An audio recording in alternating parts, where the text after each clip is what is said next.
interés. Vamos a empezar con la parte de definiciones. Okay, vamos a comenzar con el concepto de geotermia.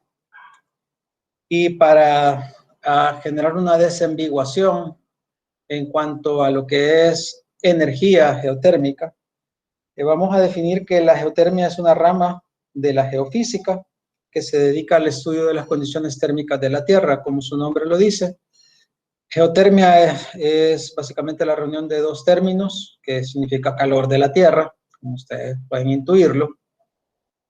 Y actualmente se emplea indistintamente para designar tanto a la ciencia que estudia el fenómeno de la geotermia, que es un fenómeno muy amplio que va más allá de lo que es el uso del recurso para generación energética, para energía eléctrica, y del nombre de geotermia que está netamente ligado a la generación. Entonces, para que sepamos que geotermia es un término mucho más amplio que simplemente la generación de energía eléctrica a partir de este recurso. En sí, la energía geotérmica es una energía renovable, ya vamos a ver por qué, que se obtiene mediante el aprovechamiento del calor del interior de la Tierra y se transmite a través de cuerpos calientes como roca y otros elementos que vamos a ver, a través de los procesos que para muchos de ustedes ya serán conocidos como lo que es la conducción y la convección. Creería que para la mayoría de ustedes son dos términos que conocen y pues si no, pues lo aclaramos un poco más adelante. Y a través de estos fenómenos se puede generar una interacción del agua subterránea con rocas calientes, dando origen a lo que son sistemas geotérmicos propiamente.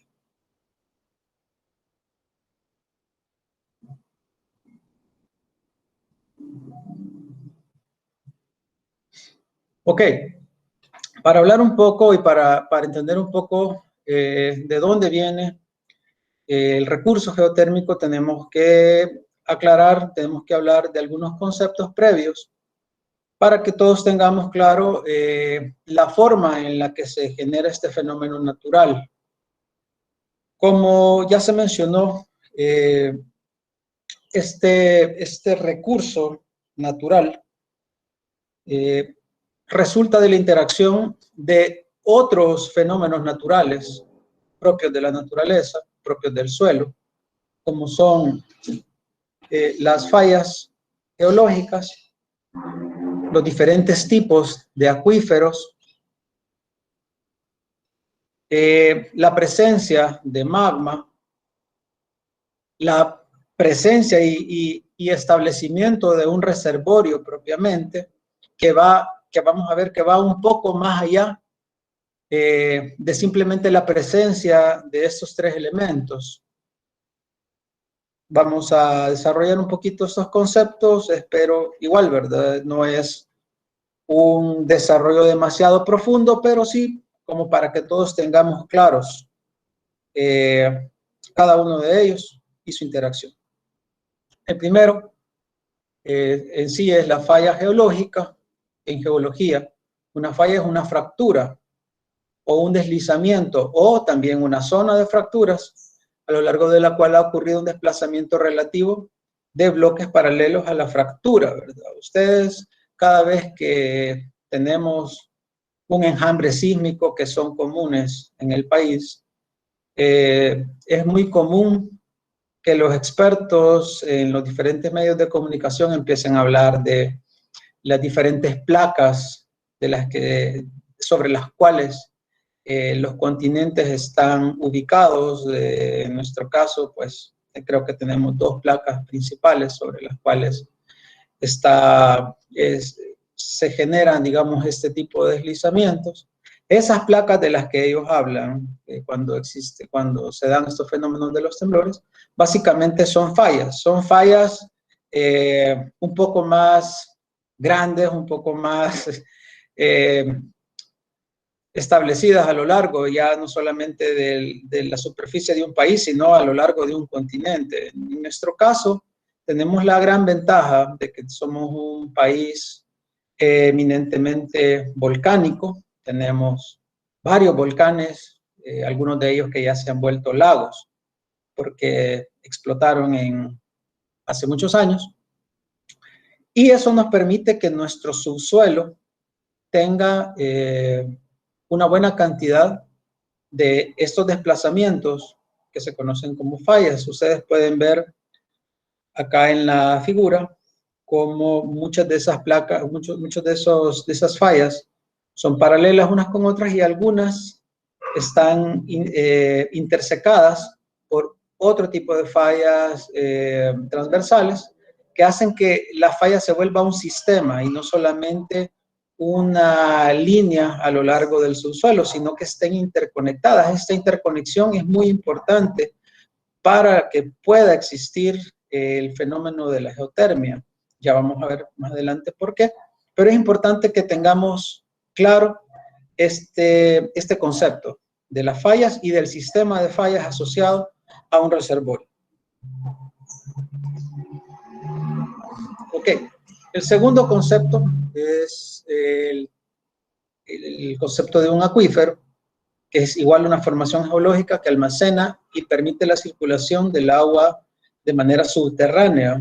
El material a través de la cual circula puede ser poroso y permeable, pero también existen tipos de acuíferos los cuales están confinados, como podemos ver, por un tipo de subsuelo, por un tipo de material que puede ser también sellante.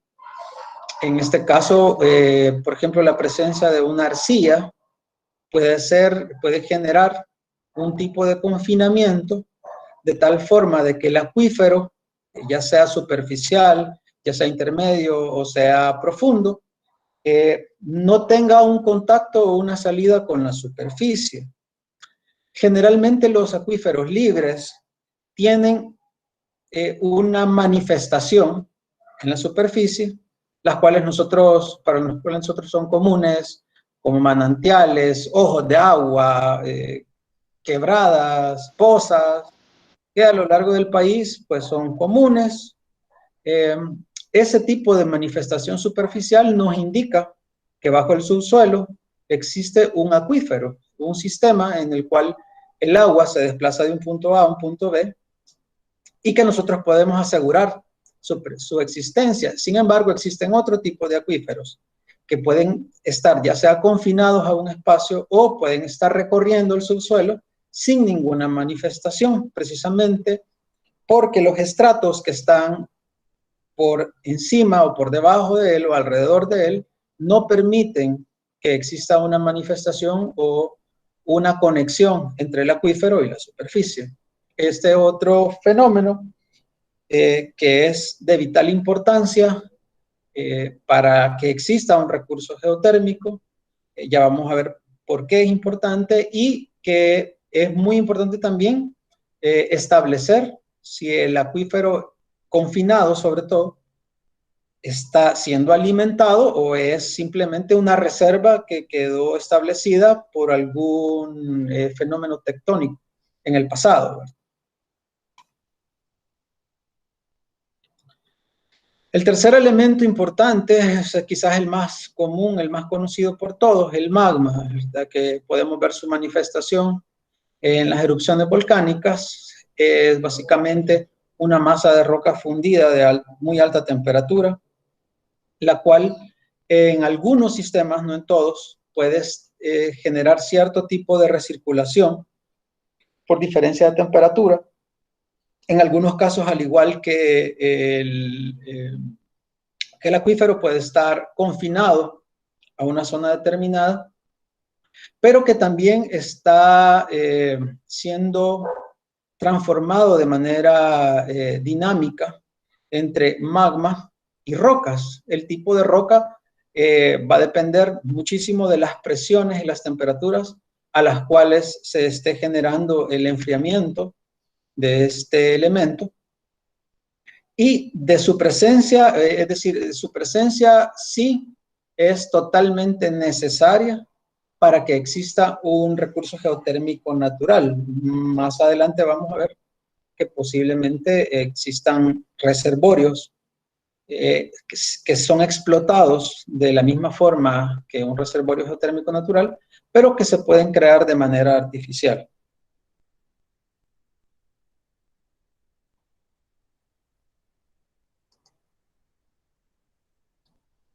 Ok, como veníamos hablando, la conjunción de estos tres fenómenos hacen que sea posible la existencia de un reservorio geotérmico como tal. Ya hablamos de la necesaria presencia de una falla en el subsuelo que permita la intercomunicación tanto de la roca caliente con el acuífero. Ya hablamos lo importante que es que exista un acuífero que esté en contacto con la roca caliente, y ya vimos la importancia de que exista el sistema de magma que esté generando esa transformación y esa generación de roca caliente.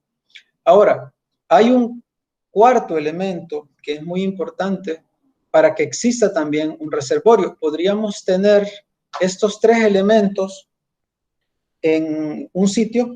Puede ser de que el conjunto de estudios nos lleve a que existen estos tres elementos: la falla, el acuífero y la presencia de roca caliente generada por el magma, pero que aún así no estemos teniendo como resultado un reservorio geotérmico, y es el tipo de suelo que tenemos. Si no tenemos una capa sello que esté confinando el fluido caliente a una zona o a un camino determinado, es muy probable que el fluido caliente se desplace hacia otras zonas y termine por enfriarse sin generar en sí una manifestación superficial caliente. Esto implica que ese cuarto elemento para que exista un reservorio es determinante para que el conjunto de temperatura, de ganancia de calor por parte del fluido, en este caso el agua, sea efectivo para su uso en superficie.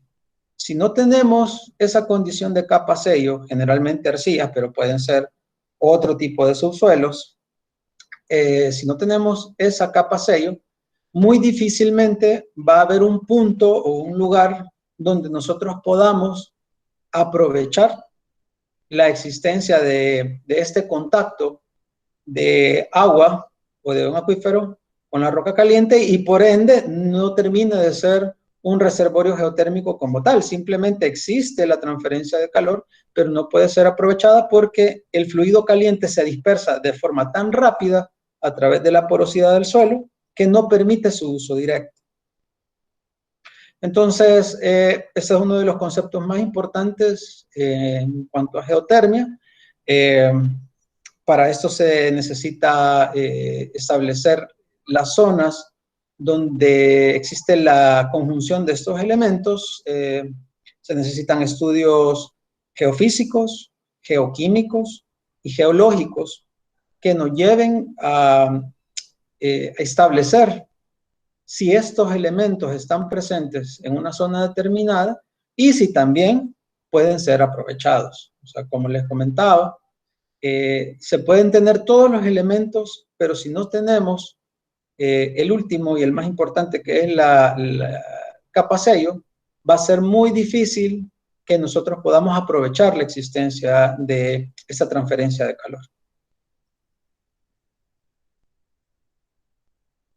Ok, vamos a hablar un poco de lo que viene siendo la historia de la geotermia, y para eso vamos a echar mano de los expertos, digamos, en este tema, que son los señores, perdón, de Enel Green Power. Enel Green Power, como se conoce a la fecha, es básicamente la empresa en la que se vino a convertir Los esfuerzos por años logrados en Larderello, Italia, una zona que está ubicada en la Toscana, más o menos al noroeste de Italia, que tiene la gran ventaja de estar rodeado de agua por ambos extremos. Básicamente son los padres de la explotación geotérmica y del desarrollo de mucha de la tecnología que conocemos a la fecha. Posiblemente para algunos el nombre de Enel les suene conocido. Estuvo trabajando por varios años de manera conjunta con la empresa geotérmica de acá del país. Y bueno, son conocedores de este tema desde sus inicios. Ya vamos a ver por qué.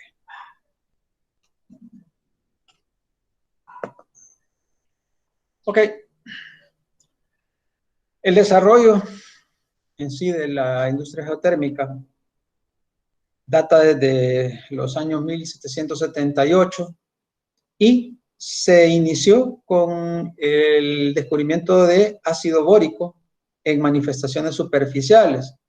Ya vamos a ver por qué es importante tanto la presencia de estas especies como el ácido bórico, como el concepto de manifestación superficial. Hablábamos de que muchos de los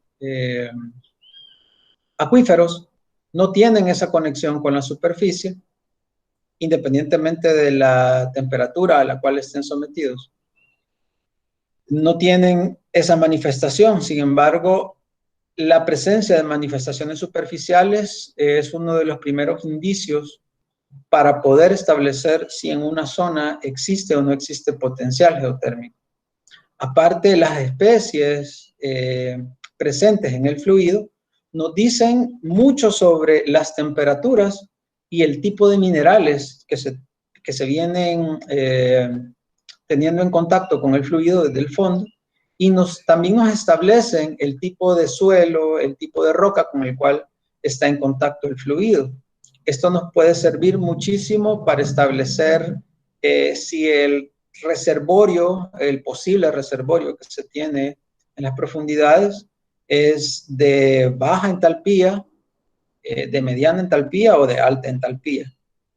Entonces, no hay que dejar de lado que el hecho de que el inicio de la geotermia comience precisamente con el hallazgo de estas especies químicas en una manifestación superficial, ¿verdad? Como puede ser un geyser, como puede ser un manantial caliente, como puede ser una poza de lodos calientes. Esto viene a ser como la base sobre la cual se estableció incluso los procedimientos que se siguen actualmente para saber si una zona es o no es explotable desde el punto de vista de la geotermia. Luego se tiene en 1812 el inicio de una industria basada en la producción de ácido bórico, la verdad interesante porque a la fecha muchas de las industrias, muchas de las empresas dedicadas a la generación geotérmica también producen algunos subproductos del proceso como productos químicos. En algunos casos se produce zinc, azufre y otros elementos propios de la composición química de sus fluidos. En el caso del Larderello, pues al parecer la producción de ácido bórico era interesante y comenzó de esa forma. Casi 100 años después, en 1904, se tiene el primer experimento de producción de energía geotérmica. Ustedes pueden ver la pequeña maquinita o el pequeño sistema que armaron para hacer las primeras pruebas. Recordemos que allá por 1800 se afinó bastante lo que era ya los sistemas de generación de vapor a partir de carbón. Entonces, este tipo de máquinas de vapor ya estaba bastante desarrollado para la época en la que se quiso aprovechar el recurso geotérmico. O sea, ya no fue un problema de diseño, sino que simplemente fue un reto de implementación, un reto de utilización del recurso aplicado a una máquina de vapor ya existente. Luego, para 1913, casi 10 años después, se establece lo que es la primera planta con 250 kilowatts de operación. Y hasta 1958, Italia fue el único país con desarrollo de tecnología geotérmica para generación de electricidad. Ojo con ese dato. Esto es básicamente una plataforma de perforación muy antigua. Las de ahora son bastante tecnificadas. Pero para tener una idea de cómo se hacían las exploraciones en esos años, esto es, básicamente aquí es una descarga atmosférica de cuando se logra pinchar un reservorio y efectivamente se encuentra vapor, y en algunos casos vapor y agua, o en algunos casos solamente agua caliente en el reservorio. Esto es la primera máquina, la que estaba generando 250 kilowatts para ese entonces. Básicamente una máquina de vapor, un rotor unido a un generador eléctrico.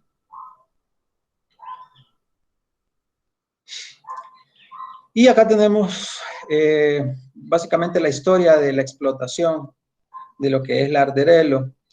Desde sus inicios vemos un pequeño decaimiento, ahí por los años 50, luego un aprovechamiento, ahí por los años 60 hasta los 70, y luego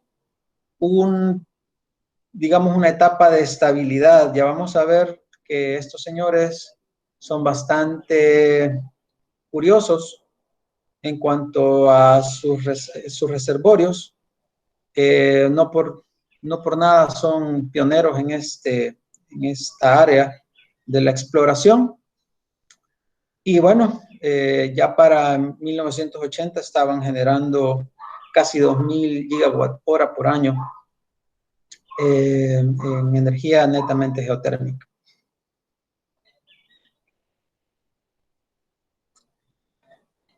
Como se mencionaba, a esto es lo que se llega luego de los estudios geológicos, geoquímicos y geofísicos, al establecimiento de un modelo de lo que puede ser el reservorio. Hay que ser franco, y a la fecha, pues, ningún modelo de reservorio es exacto, ¿verdad? Básicamente lo que se tienen son nociones de las diferentes composiciones de las rocas y del tipo de suelo.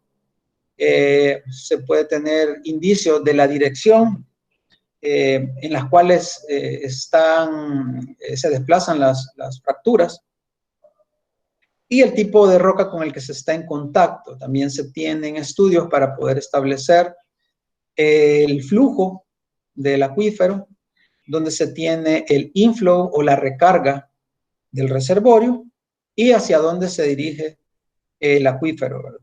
Se tienen las zonas de aprovechamiento, las temperaturas, etcétera. Pero eso es algo que se logra no necesariamente en un primer intento. Generalmente se va ganando con la experiencia, y hay que tener claro de que el riesgo minero para el caso de la geotermia sigue siendo del 50%, es decir, saber si voy a poder explotar o no, si voy a tener o no disponibilidad de recursos, es como lanzar una moneda y que caiga de un lado o del otro. Así que quien pueda mejorar esa tasa de probabilidad, pues, como decía uno de mis jefes hace unos años, se va a hacer millonario.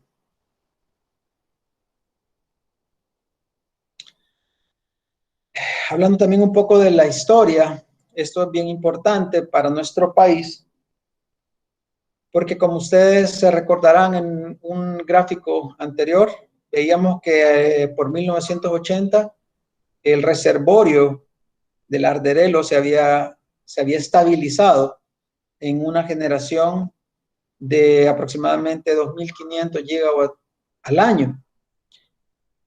Estos señores son no solamente muy curiosos, sino también muy ambiciosos con respecto a sus reservorios.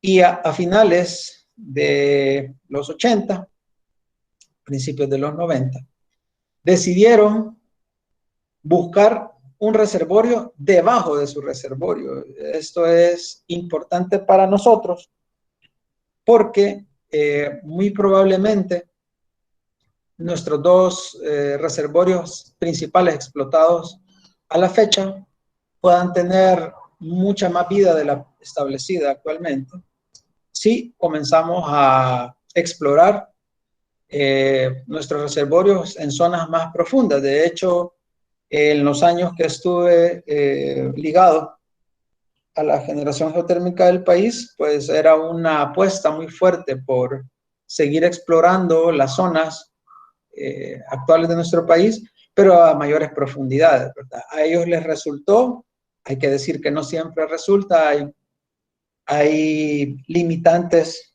de tipo geoquímico también que pueden hacer que esto no sea totalmente viable, pero de admirar la forma en la que estos señores pasaron de un estado de generación estable a casi el doble de su generación, simplemente por ser un poco más ambiciosos en cuanto a sus políticas de profundidad de perforación.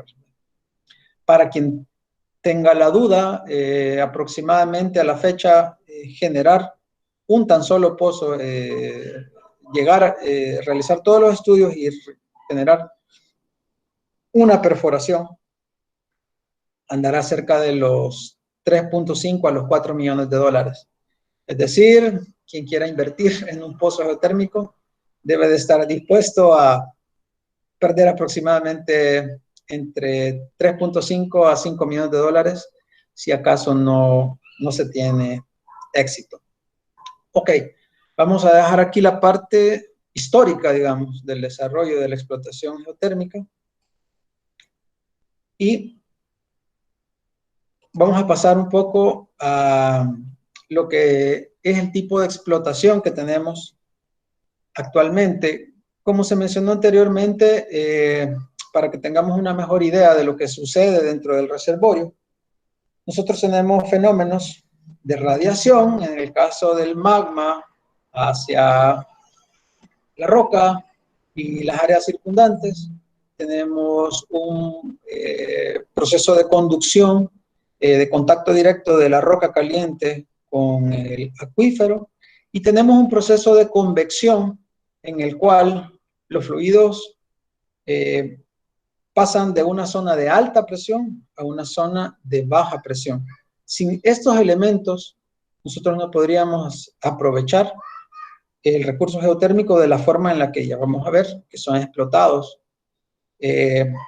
comúnmente en la actualidad. Básicamente, los modelos de explotación podemos utilizar el fluido geotérmico de manera directa, ya vamos a ver cómo.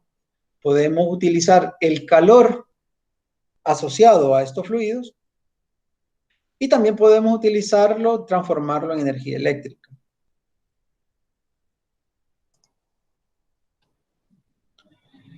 El primero, que es el uso directo, tiene un objetivo, digamos, un alcance un poco más recreativo.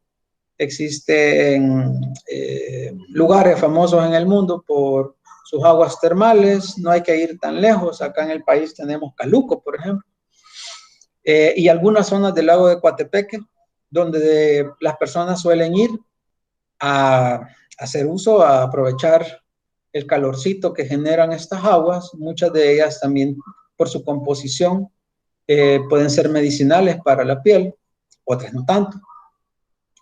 Como hablábamos anteriormente, por eso es importante el descubrimiento que hicieron en Larderello cuando dice que encontraron concentraciones altas de ácido bórico. Obviamente, si nosotros encontramos un recurso con ácido bórico aquí, no le vamos a decir a la gente que se vaya a bañar, ¿verdad? Pero en muchos lugares del mundo, Italia, Turquía, Islandia, existen estos centros de recreación donde las personas llegan y pues hacen uso de las aguas termales. De hecho, en Italia, en Roma, ya existían este tipo de lugares de recreación, sin saber que más adelante iban a ser ellos la cuna, digamos, de la exploración geotérmica. Pero este es uno de los usos más comunes. El uso recreativo y el uso directo del agua caliente.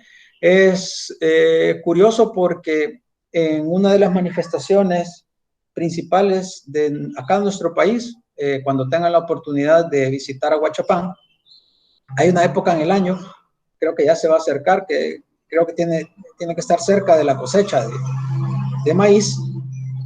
En una de las manifestaciones, la gente ofrece tours para ir a cocer elotes a la manifestación, a las pequeñas fuentes de lodo caliente o agua caliente. La gente utiliza esto para cocer elotes y luego se los venden, así que es un buen negocio, pero es un uso recreativo, así que si alguna vez tienen la oportunidad de visitar la central geotérmica de Aguachapán, es muy importante que pidan también ese tour, ¿verdad? Que vayan y vean cómo hacen ese uso directo del fluido, calentando elotes. Muchos carpinteros de la zona también llegan a curar madera a esa manifestación, así que no hay que ir tan lejos. En nuestro país tenemos usos directos de este fluido. El otro uso que es muy común en la parte norte de nuestro continente, en Estados Unidos, es muy común este tipo de bombas de calor. Lo que hacen es aprovechar el contacto de un fluido de trabajo, en este caso generalmente agua de la red superficial, con el calor o con el fluido caliente, sin necesidad de estar perforando un pozo de demasiada profundidad. Simplemente insertan un intercambiador de calor hasta cierta profundidad y utilizan un gradiente de temperatura que para ellos, pues, en este caso puede ser de 5 o 10 grados centígrados la ganancia, pero que para ellos puede generar una temperatura adecuada. Recordemos que en países del norte lo común es que haga frío y ellos necesiten en algún momento calentarse. Este es otro de los usos. Es el segundo uso indirecto más común. Y por último, pues lo que nos puede interesar como estudiantes, creo que la mayoría de ingeniería eléctrica, entiendo, o de otras carreras, la generación eléctrica. La transformación, pues, del fluido geotérmico a energía eléctrica sigue las leyes de la termodinámica normal, clásica, primera, segunda ley, y ciclos de Carnot, como creo que la mayoría ha de conocer. Si alguno no conoce los ciclos de Carnot, simplemente es una consecución de etapas de calentamiento, expansión, enfriamiento, para generar un trabajo. Creo que la mayoría de ustedes está familiarizado con esos términos.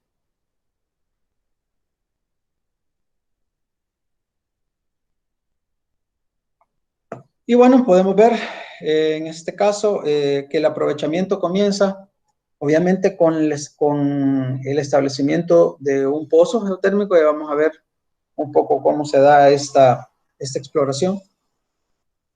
En este diagrama tenemos solamente vapor, pero por lo general tenemos vapor y agua mezclados que salen a superficie, hacen una descarga, hacen una despresurización. Y precisamente por estar mezclado, por tener un fluido bifásico de agua y vapor, necesitamos separarlo superficialmente. El tipo de separador más común para la industria geotérmica es un separador ciclónico, lo pueden buscar, es un equipo que utiliza simplemente la energía cinética del fluido y la diferencia de densidades para poder separar la fase vapor de la fase líquida. Como ustedes pueden ver acá, se genera una salmuera. Salmuera se le conoce al agua enriquecida de sales proveniente del subsuelo. El vapor va a una etapa de primera generación, digamos, puede ser de alta o de media presión, va hacia un rotor, hacia un turbogenerador. La salmuera va generalmente a etapas de segundo flacheo, le llaman, o a una segunda etapa de aprovechamiento.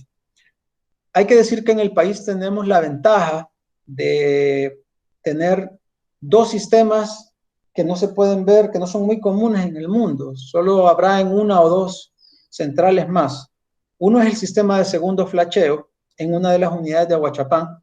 Nosotros utilizamos un vapor residual de baja presión que se inyecta en las partes finales del turbogenerador, y en la planta de Berlín tenemos un aprovechamiento de esta salmuera a través de intercambiadores que calientan isopentano y van hacia otro sistema de turbogenerador, pero en este caso que utiliza como fluido de trabajo isopentano, y luego va a una etapa de condensación y posterior calentamiento. Es un ciclo diferente, pero tenemos la oportunidad en el país de poder ver ambas tecnologías. Podemos ver la generación de segundo flacheo, que tiene sus pros y sus contras, como el establecimiento de un ciclo binario a través de un fluido secundario de trabajo. Si tienen alguna duda sobre este tipo, o sea, ambos tipos de aprovechamiento, pues lo podemos hablar al final. Y pues podemos aclarar un poco más esta duda, pero una vez nosotros hemos generado el vapor, ya sea por ya sea de forma directa en el separador ciclónico o a través de un segundo flacheo, el vapor ingresa a un turbogenerador, a un rotor, lo hace girar a 3600 RPM, el vapor se expande, entrega su energía, va a un sistema de contacto directo con agua que está asociado a una torre de enfriamiento, esta es nuestra parte de condensación, y la fuerza generada sobre el rotor se aprovecha en un generador eléctrico con el principio de Lenz-Faraday, luego va a un transformador y lo eleva para poder ser distribuido al voltaje de nuestra red nacional. Tanto la salmuera como el condensado generado en la expansión y en el segundo flacheo, por lo general es reinyectado. Vamos a ver que la reinyección no es un concepto que estuvo presente en los inicios de la geotermia. De hecho, en nuestro país, por muchos años, hasta los años 80, mediados de los 90, todavía nuestra salmuera y nuestra agua de condensado era vertida al mar. Ahí por Garita Palmera había una canaleta que conectaba Aguachapán hasta la costa, y a través de eso pues se deshacían del fluido. Luego que los mismos señores de Enel y con el desarrollo de otros estudios, la gente de Islandia también es muy, ha desarrollado muchísimo este proceso de reinyección, pues se implementó, se tomó la decisión de utilizar la reinyección como una forma de darle vitalidad a nuestros reservorios. Entonces, en algunos de los casos, creería yo que a esta altura, en la mayoría de plantas, van a disculpar, pero a esta hora pasa el pan y se oye por ahí. A esta altura creo que la mayoría de plantas tienen ya establecido un sistema de reinyección, y las que no, pues en el caso de Islandia simplemente lo tiran al mar. Ya que tienen agua por todos lados, creo que no les afecta mayor cosa. Creería que todos conocen esto, pero bueno, para los que no, pues acá se tiene un rotor acoplado a un generador, y bueno, básicamente lo que hacemos es aprovechar el vapor, generar un momento en los álabes del rotor. Los rotores ahora creo que ya la mayoría son de acción-reacción, eso depende de la velocidad y del ángulo de salida del vapor en el perfil del álabe. Y bueno, una vez que han entregado su energía, el vapor se expande y se condensa. Y luego, pues, la fuerza del electromotriz pues, se transforma en energía eléctrica. Ok. Para desarrollar una explotación o un aprovechamiento del recurso se necesitan diferentes etapas, se pasa por diferentes etapas, y aquí es donde vamos a empezar a reunir todos los conceptos que hemos venido viendo. Ok, van a disculpar el ruido, pero bueno, es la hora del pan. Lo primero que vamos a necesitar son lo que mencionamos, los estudios o las etapas de exploración geológica, geoquímica y geofísica, para establecer si existe o no existe un reservorio y si ese reservorio se puede aprovechar. Una vez que se tienen, digamos, todos los modelos, todos los resultados de estos estudios, se puede identificar las fallas, los acuíferos, y se pasa a la siguiente etapa. La siguiente etapa, que es la de exploración, ya requiere perforación de pozos, los cuales no necesariamente son pozos que se van a poner a generar, sino que son de tipo exploratorio. La verdad, la mayoría son de bajo diámetro, son de pequeño diámetro, a lo más 6 pulgadas.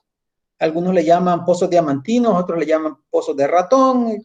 Terminología hay mucho, pero simplemente esto nos sirve para empezar a perforar y verificar las condiciones en el fondo. Esto, en este caso, una vez perforados estos pozos, se tienen equipos de sondeo, se baja la profundidad y se establecen los perfiles de temperatura en el subsuelo, y a partir de eso se establece si se continúa o no se continúa con las siguientes etapas. Cuando nosotros vemos que sí hay factibilidad con los pozos exploratorios, con estos pozos diamantinos, venimos y comenzamos a perforar pozos.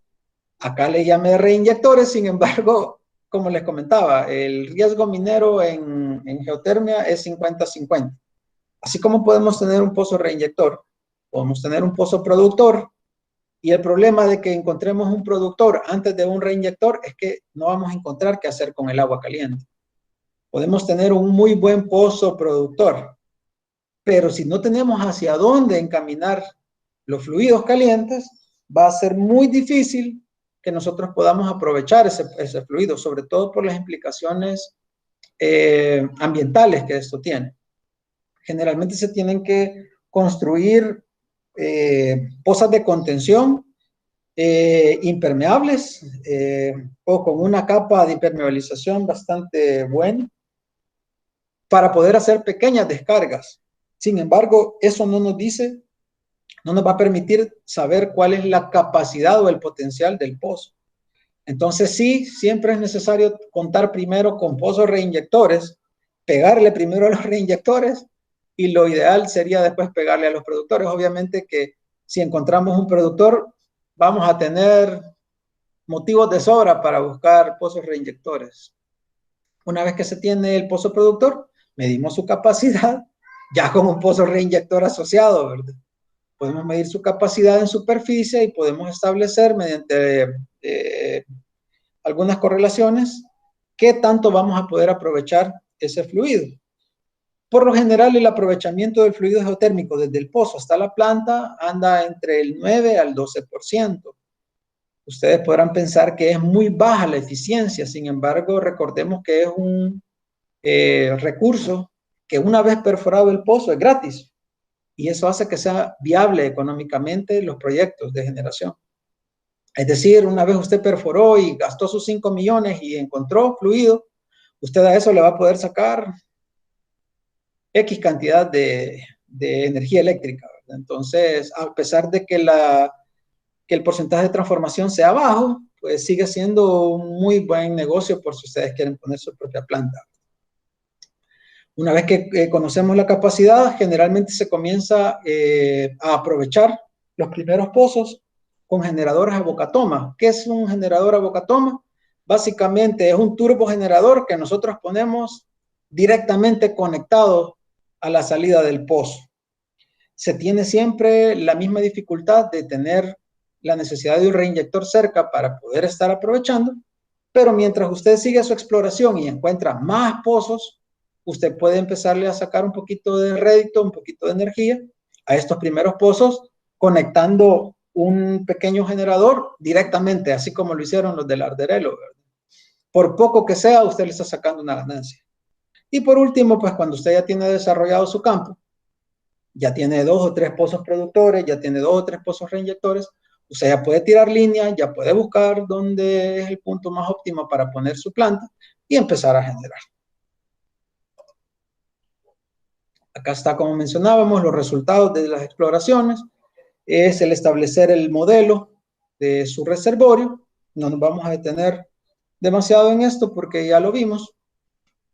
Acá está un poco cómo se ven las perforaciones actuales. No sé si se recuerdan la primera de los señores de Enel. Para hacer el comparativo lo vamos a buscar.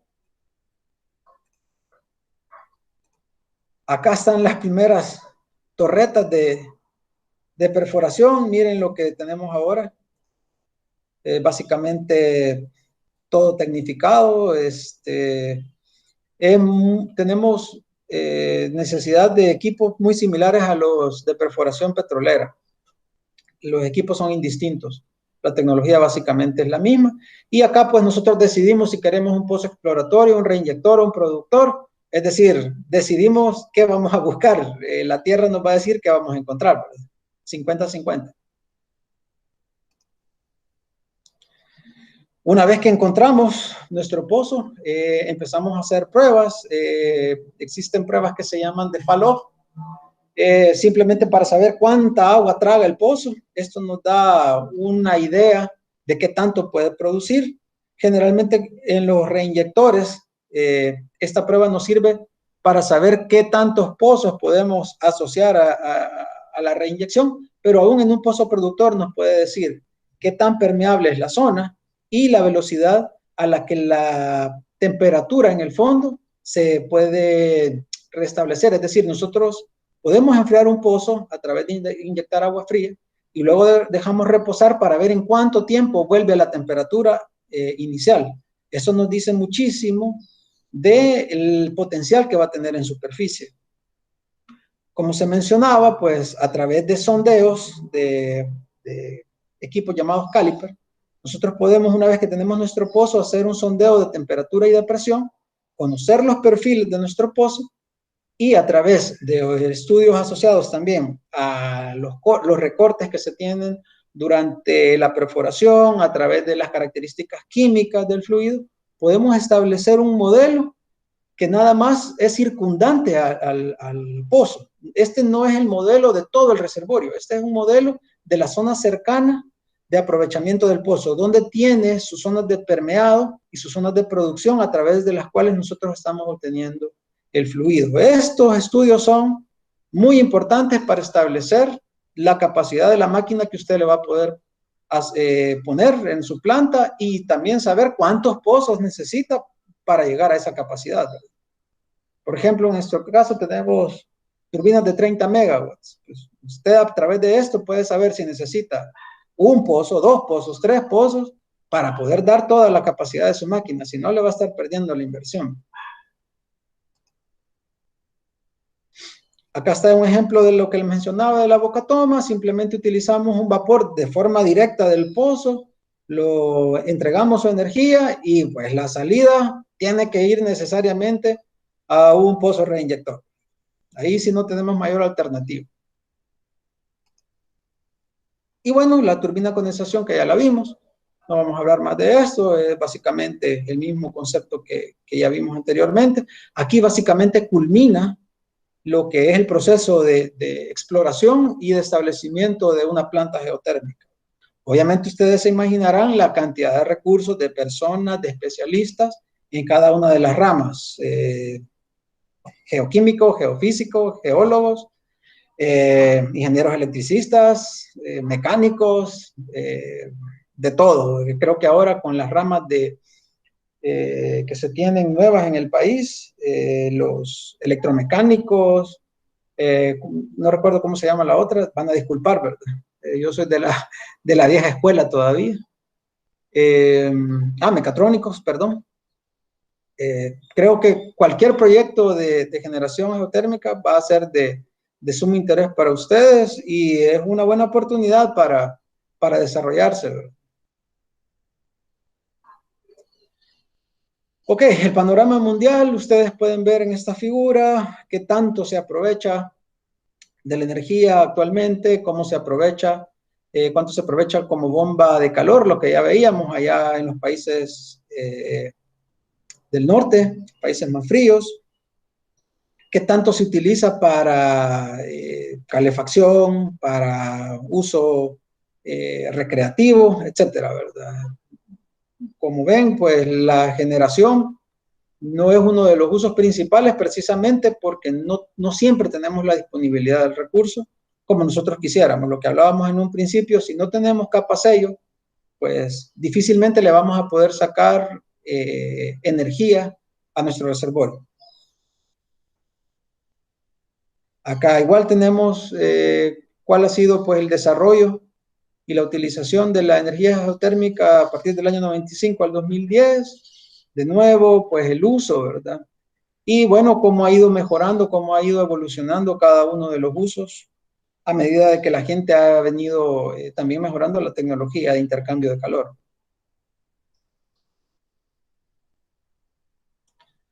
Este es un poco el panorama mundial, cómo estamos ubicados nosotros en todo el mundo. Podemos ver que no estamos tan mal. Nosotros tenemos una capacidad de 204 megas instaladas y disponibles, digamos.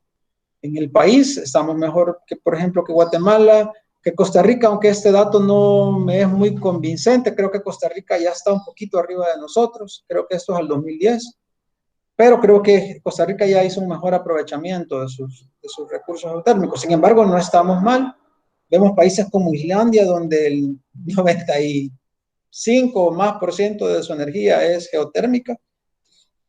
El otro país es Nueva Zelanda.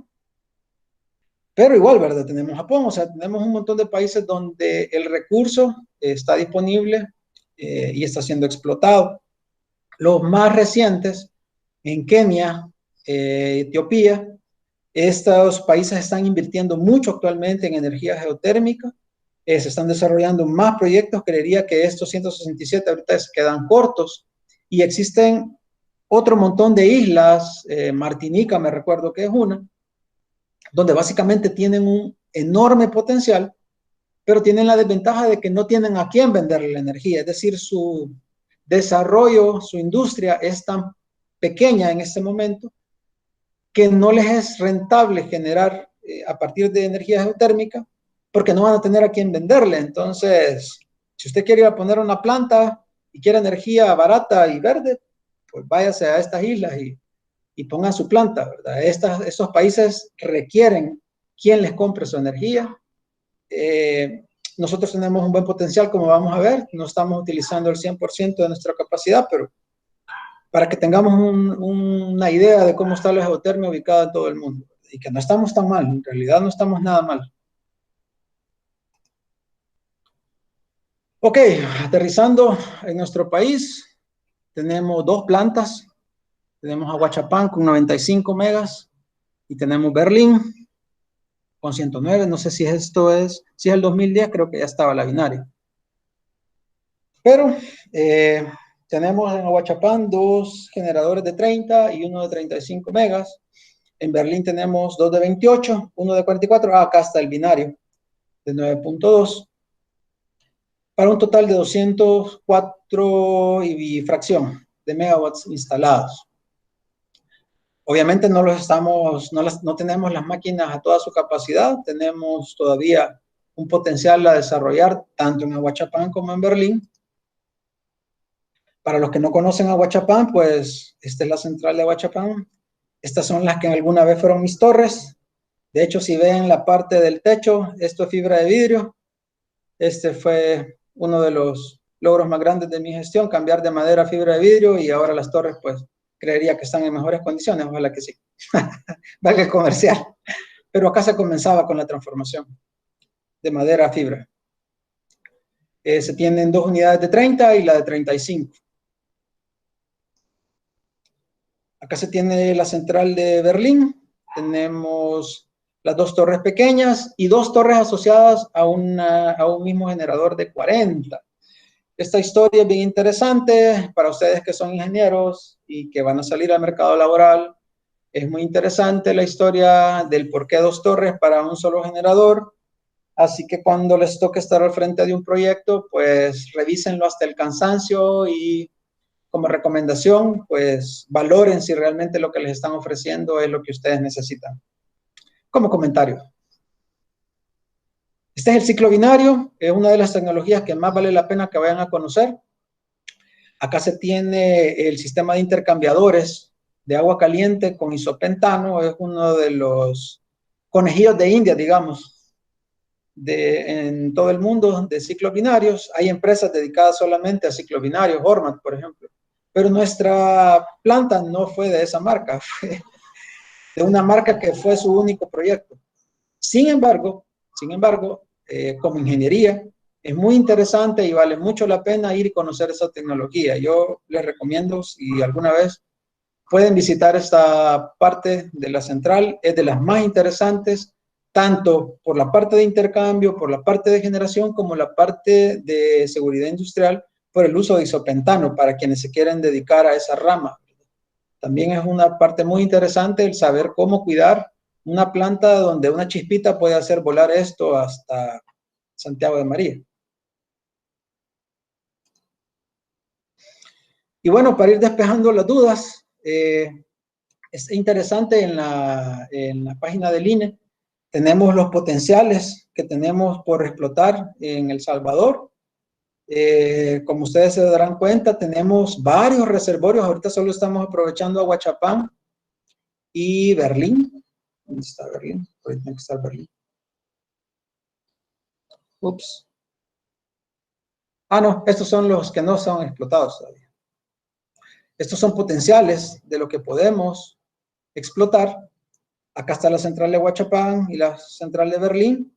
Y tenemos otras áreas exploradas. San Lorenzo, Chipilapa, Caluco no les mencionaba las aguas termales, Coatepeque, que es uno de los que tiene mayor potencial, San Vicente, donde ya hay una buena cantidad de pozos productores y reinyectores, Chinameca, etcétera. Acá nosotros podemos ver el potencial que tiene el país. Nosotros podríamos estar produciendo al menos el doble de lo que tenemos ahorita a través de 2 o 3 proyectos que se desarrollaban. Esperemos de que en un futuro todo este potencial pueda ser desarrollado, porque realmente somos, para muchos países, para el panorama internacional, somos un país envidiable en cuanto a eso, en cuanto al recurso geotérmico. Y bueno, tenemos la oportunidad, tenemos una buena escuela en Aguachapán, una buena escuela en Berlín, como para ir, para aprender y desarrollar. Existen infinidad de disciplinas asociadas a la explotación geotérmica. Es todo que a ustedes les interese y busquen la manera de profundizar en este tema. Tengo entendido que la Universidad Nacional todavía tiene el diplomado auspiciado por los expertos de la GEO. Vale mucho la pena conocer un poco más, ahondar un poco más en el tema y que seamos expertos en nuestro recurso principal. Nosotros tenemos oro blanco en nuestro subsuelo y vale la pena que como futuros ingenieros, pues ustedes estén interesados en el desarrollo de este recurso.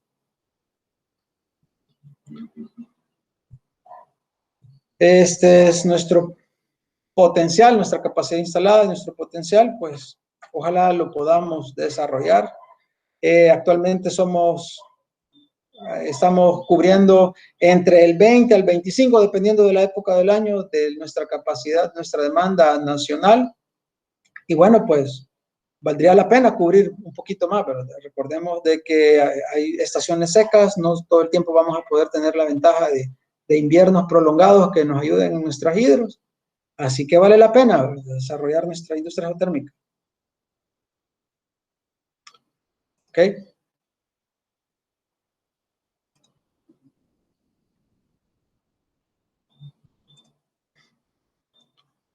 Ok. Por mi parte, esto es, digamos, lo que tenía como parte de las generalidades. Espero que para ustedes haya sido interesante. Si tienen alguna duda, alguna inquietud, pues creo que este es el momento de hacerlas vía chat. Me dice Elena, o no sé quién está encargado, si pasamos a ese espacio. Sí, ingeniero. Muchas gracias por su valioso aporte. En estos momentos iniciamos la sección de preguntas y respuestas, por lo que solicitamos que si algún asistente tiene alguna duda, puede escribir su nombre en el chat para ceder la palabra, o bien puede escribir su pregunta para luego dar lectura de ellas y luego nuestro ponente pueda solventar sus dudas. Ya hay algunas preguntas, ingeniero. Doris Artola pregunta, ¿cómo se hace la simulación de pozos en El Salvador? Ok, existen varios modeladores, o sea, existen varios programas. Los nombres no los manejo porque no era parte yo del staff. Creo que por acá tienen una compañera, Claudia Miranda, creo. Ella creo que conoce de primera mano cuáles eran los programas a través de los cuales hacían el modelado. Pero más importante que conocer los programas del modelado, creo que es importante profundizar primero en los parámetros que se necesitan, conocer los perfiles, creo que hacen isotermas, creo que se necesita un poquito más de conocimiento netamente en el área de geoquímica y de geología para poder ingresar los datos. Igual, si ustedes me dan la oportunidad, pues yo se los mando vía correo. ¿Cuáles son, digamos, los más utilizados? Hay algunos que son desarrollados, de hecho, por la gente de Islandia, que son bastante básicos. O sea, básicamente no es algo demasiado complicado, pero como les digo, lo importante es la recopilación de datos, o sea, tener claridad en cuanto a qué es lo que debo ingresar, los datos geoquímicos, los datos geológicos, geofísicos, para poder establecer un modelo. O sea, establecer un modelo de un reservorio geotérmico toma años. Eso sí lo tienen que tener claro, porque apenas comienzan a explotarse los campos son dinámicos. Tenemos esa desventaja de que nuestros sistemas no los estamos controlando. Nosotros simplemente los explotamos y tratamos de usarlos de la mejor manera, pero son dinámicos. Y lo que usted, para lo que, digamos, la entrada que usted tenía hace un año, no necesariamente va a ser la misma y usted tiene que estar constantemente retroalimentando. Eso es lo que les puedo decir en cuanto a la simulación. Muchas gracias, ingeniero. Elena Caballero pregunta, ¿cuánto tiempo duran aproximadamente las etapas de exploración geológica, geoquímica y geofísica en los proyectos de generación geotérmica? Ok, es variante, pero si usted tiene todos los recursos a disposición, entre 2 a 3 años usted puede tener ya, digamos, una buena cantidad de información que le permita comenzar y decidirse por realizar una perforación exploratoria o incluso arriesgarse a una perforación ya de tipo comercial, es decir, ya una inversión grande. Pero no toma más de 3 años. En realidad, sobre todo si es una zona donde ya existen manifestaciones superficiales, creería que en los primeros 2 años tiene suficiente información como para decidir pasar o no pasar a la siguiente etapa. Ahora, como mencionaba en la pregunta anterior, la desventaja de los sistemas geotérmicos es que son variables, son dinámicos. Y por eso es que antes de explorar, antes de perforar, usted quiera tener más información. Ahora, todo depende de la disponibilidad del dinero. Si usted tiene el dinero y lo quiere usar, úselo. Solamente. Muchas gracias por su respuesta. Jenny Escalante pregunta, ¿qué limitaciones geoquímicas se encuentran al explorar a profundidad los reservorios? Ah, perfecto. Recordemos de que la naturaleza del magma y de las rocas que se están formando es muy diversa. En el caso de Islandia, voy a hablar del caso de Islandia, que es uno de los que conozco, ellos comenzaron a hacer perforaciones a mucha más profundidad de los 4.000 metros y encontraron un recurso excelente de alta entalpía, pero con una cantidad de gases no condensables, entre los cuales podemos hablar de ácido sulfídrico o sulfuro de hidrógeno, porque está en modo gas, ácido carbónico cuando condensa, pero es CO2 básicamente, y cantidades exageradas de óxido de hierro, porque Islandia básicamente es un volcán, toda la isla es un volcán, que hacía que al querer explotar el recurso, el revestimiento de las tuberías, que son de acero al carbono por lo general, para que sea económico, no aguantaban, pero ni meses. Es decir, explotaban el pozo, hacían una descarga y cuando bajaban de nuevo ya no había tubería. Ya no había tubería porque los fluidos, la geoquímica del fluido había acabado con la tubería. Entonces, esas son una de las desventajas.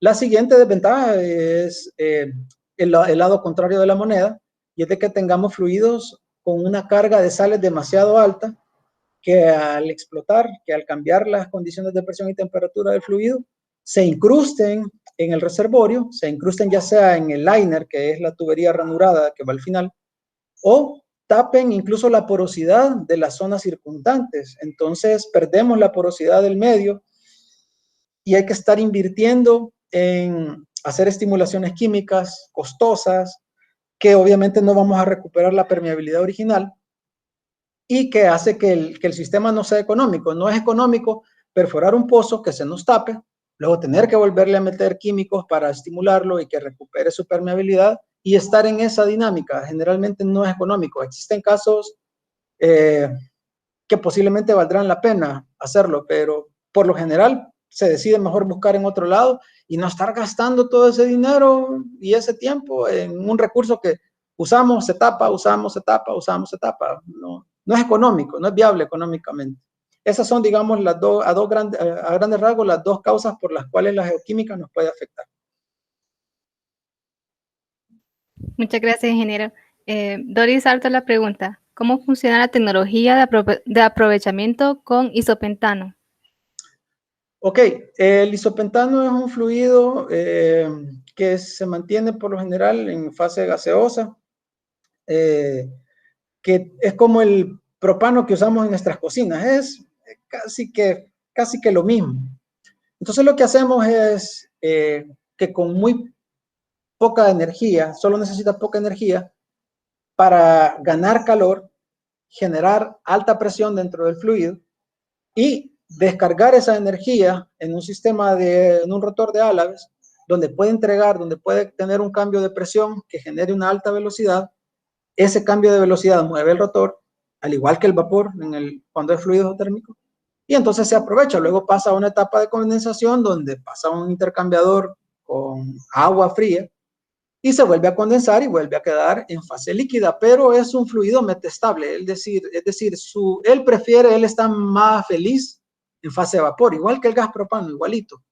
Entonces es como tener un tambo enorme de gas propano conectado a un sistema, a un intercambiador de calor que le eleve la presión y la temperatura, y luego que entrega su energía, se condensa. Es un ciclo cerrado. La ventaja del isopentano es que el fluido de trabajo no se pierde. Pueden haber pequeñas fugas, pero si hay fugas, pues que Dios bendiga a los que están ahí, ¿verdad? Porque como les digo, si una pequeña chispa y van a llegar a Santiago de María, no necesariamente vivos. Pero es una tecnología utilizada. De hecho, en Islandia lo hacían, me parece que con amoníaco, pero acá lo hacemos nosotros con isopentano. Entonces, no sé si queda claro, pero es básicamente un intercambio de calor. Yo le entrego calor del agua caliente, presurizo el isopentano, entrego esa fuerza en el rotor, luego le condenso y estamos haciendo un ciclo. Muchas gracias, ingeniero, por compartir sus conocimientos. Hay algunas preguntas más. Rafael Constantino pregunta, según su perspectiva, ¿qué tan rentable será en el futuro la generación de energía geotérmica en el país? Ok. En cualquier futuro que nos planteemos va a ser muy rentable. ¿Por qué? Ahorita estamos viviendo por la situación de la pandemia una caída en los precios del petróleo, pero eso es algo momentáneo. Recordemos que el petróleo tiene la desventaja de que no lo generamos nosotros, se lo tenemos que estar comprando a quien lo venda y se lo tenemos que comprar al precio que ellos quieran. Entonces, si el día de mañana el barril de petróleo sube de $30 el barril a $120 el barril, todos vamos a necesitar comprar petróleo a $120 el barril. no tenemos para dónde. Entonces, depender de terceros nunca es una buena estrategia. Si nosotros podemos explotar y desarrollar un poco más la geotermia en nuestro país, vamos a depender de nosotros mismos y vamos a tener un recurso verde. Es decir, si ustedes pueden hacer una pequeña revisión bibliográfica, pueden buscar las emisiones de carbono asociadas a la energía geotérmica son bajísimas. Es decir, hay proyectos en otros países que pagan porque nosotros desarrollemos geotermia. ¿Por qué? Porque pagamos sus emisiones de carbono. Lo extra que ellos generan de CO2 allá, nosotros lo ahorramos aquí. Y a través de esos bonos de carbono se puede patrocinar. De hecho, lo hizo la Geo por mucho tiempo. Entonces, ayudamos al país de dos formas. Ayudamos no dependiendo del precio del petróleo y ayudamos generando menos CO2 acá. Entonces, siempre va a ser rentable. O sea, en un futuro cercano, hablando de 50 años, va a seguir siendo rentable y vale la pena. Muchas gracias.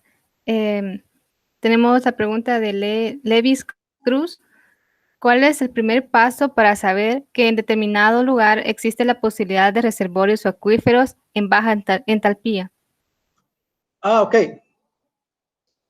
Básicamente lo mencionamos en las primeras etapas. Lo que necesitamos, por lo general, es una manifestación superficial. No tengo un caso específico a la fecha de un lugar donde se haya explorado sin que haya existido una manifestación superficial. Es decir, si la gente tiene curiosidad de saber que si hay recurso ahí, es porque en superficie encontró un geyser, encontró un manantial caliente, encontró una poceta caliente, lodos hirviendo, lo que sea. Pero por lo general lo que nos genera esa curiosidad de saber si hay o no hay recursos geotérmicos es la manifestación superficial, no es la norma, o sea, no, perdón, no es ley, pero es lo primero que te hace pensar si hay o no hay un reservorio ahí. Como le comento, no tengo a la fecha conocimiento de un lugar donde se haya ido a explorar sin que haya una manifestación superficial que nos diga que ahí hay o no hay. Luego de eso, pues vienen todos los estudios que ya mencionamos. Gracias. Muchas gracias, ingeniero. Por último, tenemos un comentario de Claudia Miranda.